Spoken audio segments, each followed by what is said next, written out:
Welcome to WES 10 Max 101. Today we're going to be talking about the WES.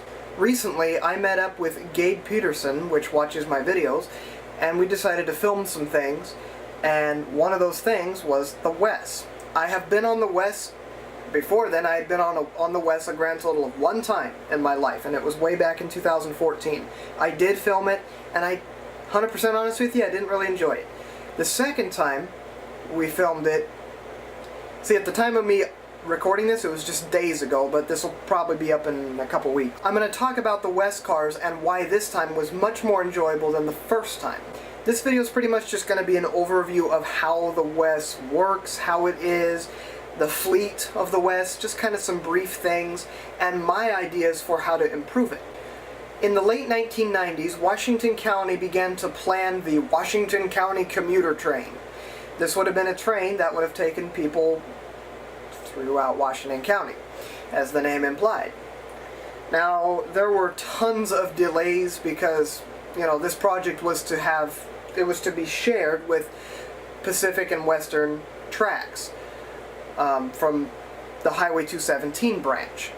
Construction began in, I believe, 2006, with an original scheduled opening date of 2008. But the actual opening date ended up being in February 2009. And, well, now we have a commuter train, a diesel commuter train that can take passengers from Beaverton Transit Center to Wilsonville. A whopping 1,500-ish people used this service daily on an average weekday before COVID hit, and it sank to 300 a day. So let's talk about the fleet and about the maintenance areas.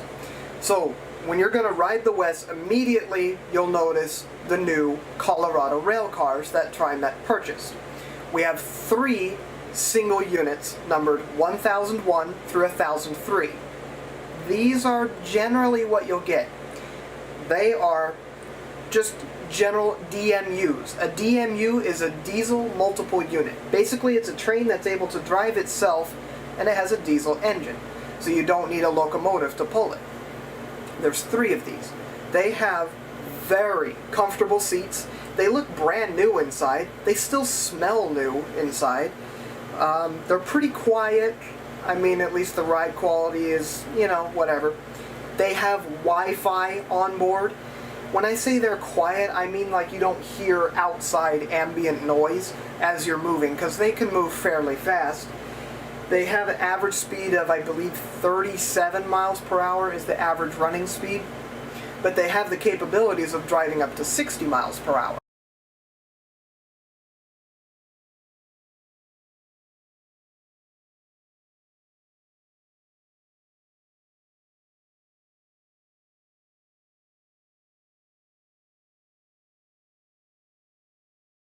Numbered 2001. This car is unpowered, and it's just more or less along for the ride. It's known as a control train. If you go and you can drive the train from the trailer car, but there's no motor or anything in it. It's going to be using the coupled train that is powered. So, if you're like me, and my first experience on the WES was, this thing is way too friggin' loud, get the unpowered car. If you ever see a 2-car WES train, get on number 2001. It's the unpowered car. It's much, much quieter and much more enjoyable that way, for me. And also adding on to the fleet are 2 Alaska rail cars from the early 1950s that Trimet purchased and refurbished. These entered service in 2011 as extra trains. I have never been on one. I've seen pictures of them. They look pretty nice, and they kind of sort of remind me of Amtrak coaches, just very old school. These cars were numbered 1702 and 1711 for some reason. More recent news, Trimet also got, well, I mean, it's not really recent anymore, but news to me because I didn't really follow up on the WES much, but Trimet also got 2 more rail cars, very similar Bud cars, but this time from the Trinity Railway in Dallas. These are also from the 1950s. Trimet refurbished these, and they were completed in 2017-18, and to this day have never run in service. They've been sitting at the track in Wilsonville. Wilsonville? What's out in Wilsonville? There's nothing out in Wilsonville, right? No, there is. And at the end of the day, all the WES trains head back to Wilsonville. That's where the shop is, that's where the maintenance area is. So if you ride the WES and you take it all the way out to Wilsonville, you'll see the trains sitting there at Wilsonville where all the tracks are. They have maintenance areas. There's a manufacturing plant out there that sometimes you'll hear strange buzzing noises coming from over there. And yeah, you'll get to see the trains being stored there. And if you look, you'll see the 2 new Trinity Railway cars just sitting there, never being used. So I've already talked about the pros. These are all my opinion. All these pros and cons are all my opinion. The pros. I really like the seats in the WES. They're very comfortable. It's almost like luxurious. Like it's almost like, wow, I can just tap this with my hop card? Like, it seems like I should be paying a lot more for this, but I'm glad we don't. I'm glad it's just a simple Trimet service. It's too bad that not more people use it, but I'll get into reasons as to why that may be here in a second. Very comfortable seats. The Wi-Fi on board. The network is called WES 1 or WES 2 or whatever. And it might be a tad slow, but I'm so glad we even have it in the first place. It's a very welcome addition to the train. I like that you can get from Beaverton to Wilsonville in 24 minutes-ish. You imagine how long that would take driving that? I mean, this train runs during the rush hour periods. So the highways getting you from Beaverton Transit Center to Wilsonville, that would take you forever to get there, so that's nice too. It also seems like the vehicles are maintained very well. They always seem very clean. They don't smell. There's no stains on the floor. There's no garbage. They still smell new, even though it's, you know, all this time later. So it seems like they're maintained pretty well, too. And the trains are all fully wheelchair accessible. The stations are high floor height. But the trains are all 100% wheelchair accessible, and they have a strange lump that sticks out the front so that it fills in the gap between the train and the platform. And each platform has a ramp leading up to it because, again, like I said, it sits higher. And now, the downsides. Again, it's loud if you get the powered cars. I mean, imagine putting your ear not that far away from a diesel engine that's going... It's loud. Also, at the beginning and ends of the line, there's a very strange sound that's a jump scare. You could imagine, I've never been on the WES before. If you've never been on the WES, then you might not know what I'm talking about until you get on one. We were just sitting there at Beaverton Transit Center. We had maybe 2 minutes left to go, and just sitting there, and then there's this rolling noise, crashing noise, sounded like it was from up above, and then a strange rolling chain noise. Yeah. From what I understand, it's like a parking brake, but for a train, and it's that being clicked off and then being released. It's loud, and it'll wake you up. If you're on the train at 6:30 in the morning, and you're not awake yet, that'll wake you up quick.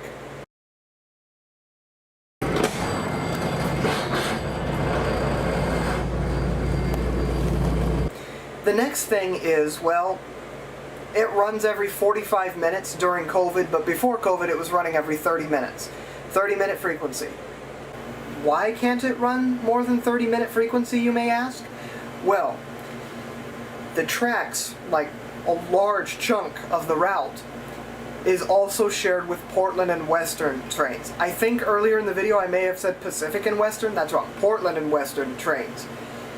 And they would not allow Trimet to go more than 30-minute frequency because of the freight traffic in the area. And I would say the biggest downfall, at least for the planet, is the fact that these are DMUs, and so will pollute the air every single time they run. Electric multiple units, EMUs, do exist, and we have them in the US and all across the world. Why don't we just add an overhead electric wire or a third rail in the tracks and make it electric? Well, I already said this is being used by Portland and Western. If they have a freight train going through there, how do you know the cars aren't going to be high enough to hit that wire? Or how do you know you know, like you would have to reconstruct the trackway to add the third rail electrification. And then you have the gated intersections with people walking around. That doesn't sound very safe. So unfortunately, that's not really an option. But you know what is an option? BEMU, Battery Electric Multiple Unit. They have a battery. The UK tested one several years ago that had a 100-mile range, which is very good for just a train, considering how heavy a train is. Being able to make a battery electric multiple unit that lasts 100 miles? Well, the WES going in one direction is 14.7 miles. Well, if you have a 100-mile range and you have a 14.7-mile route, that means you could do that route 6, almost 7 times before you've exhausted all 100 miles of that range. The WES does not run 6 trips in the morning, 6 trips in the evening. It runs less than that. Each train car runs way less than that. So that would be not only 100% doable, but you could even do better. The Beaverton Transit Center and that small stretch there is owned by Trimet, to my knowledge, or at least Trimet built that trackway. So if you added an overhead catenary wire at the Beaverton Transit Center so that so once the train hits the end at Beaverton Transit Center, an arm would come up and touch the wire, it could recharge the battery. You'd be able to go even more than 6.8 times per day, or whatever, before you've exhausted the 100 miles.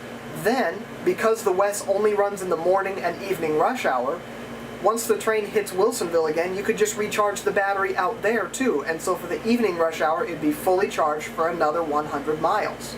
Not to mention, doing this would not be polluting the air with diesel, which is known not to be very good. Number 2, it would be much quieter. Number 3, maintenance, yeah, it's no fun maintaining a diesel engine, but it's not too hard to maintain a traction motor. It just, I don't know, all signs seem to point to go that direction. At least test one. I think it would be a good idea to test one or two, but I don't know, I don't really think about the WES too much. I've never done a video, you know, talking about the WES until now. So, yeah, I don't know. It's just, it seems like it's kind of been forgotten. Like, yeah, Trimet runs it, but it's just kind of been unchanged this whole time, and not a ton of improvements have, I mean, there have been improvements here and there with trackway and signal improvements, but it's more or less the same as it was the day it opened in 2009. I have my own ideas, which I might do a separate video on, that would probably be better, for a larger, better commuting system for the state of Oregon. Notice I said the state of Oregon, not just Portland. No, it would be similar to Amtrak, but used for commuting, so you'd be able to easily do it. You'd be able to tap your hop card on it, although I'm not sure if it's possible. Let's say you tapped your hop card and it recognized that you tapped on a different reader, so it actually ended up probably charging you more. It would probably be a bit more expensive traveling this way, but it would be maybe 2 or 3 car-long trains with the open gangways, similar to Amtrak but scaled down, and electric, fully electric, that's important. And there would be several branches. You would still be able to ride the WES from Beaverton Transit Center to Wilsonville, but then there would be separate lines going from Beaverton to Salem, downtown Portland to Salem, and it would join, or somewhere on the east side and join in. So there'd be 3 lines at some point going all the way into Salem. That would be extremely useful. And they wouldn't need to just be strictly during commuting hours. You could even have them run every 20 or 25 minutes during commuting hours, and then every hour until the evening rush hour. That way, for anybody that wants to go into, say, Salem, could easily do so. And you could even go as far as to run them on the weekends every hour as well, so you could hop on them on the weekends. Is that pushing it? Yeah, maybe. Is that intensive construction? Oh yeah. But I will do a separate video on a WES idea of some sort that I would be able to show, make some sort of map on MS Paint, like and I put all the station names in there, and I want to do a separate video on that. I have a lot of ideas to make the WES better. It is great, trust me. It is a very convenient option to get to the Tiger Transit Center or Tualatin or Wilsonville, which not a ton of people head out there, but Once you get to the Wilsonville parking lot there, you could hop on tons of different transit services, including a bus to Salem. But that bus only runs like 1 or 2 trips in the morning, 1 or 2 trips in the evening, and it only goes to Salem in the morning and back in the evening, if I'm remembering that correct when I checked it quite a while ago.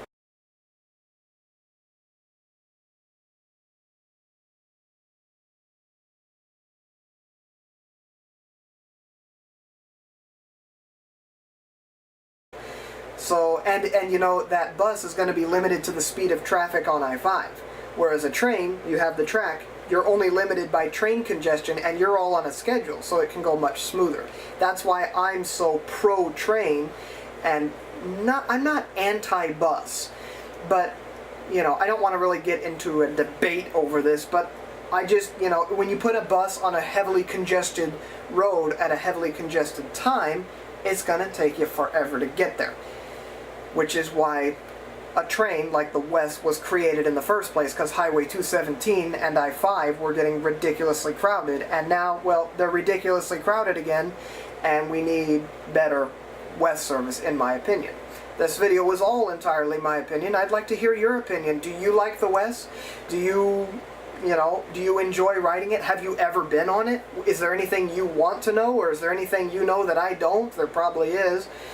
So there was a planned extension to go off to Salem, but because of low ridership, they didn't do that. And Salem is in Marion County anyways, so this commuter train idea in my head likely would have to be owned by the city of Portland or the city of Salem or maybe the state of Oregon or some sort of thing like that. But you'd be able to use your hop card, you'd be able to use the chariot tickets from Salem or whatever route necessary to pay for it. But yeah, I have my ideas, and I might do a separate video on that.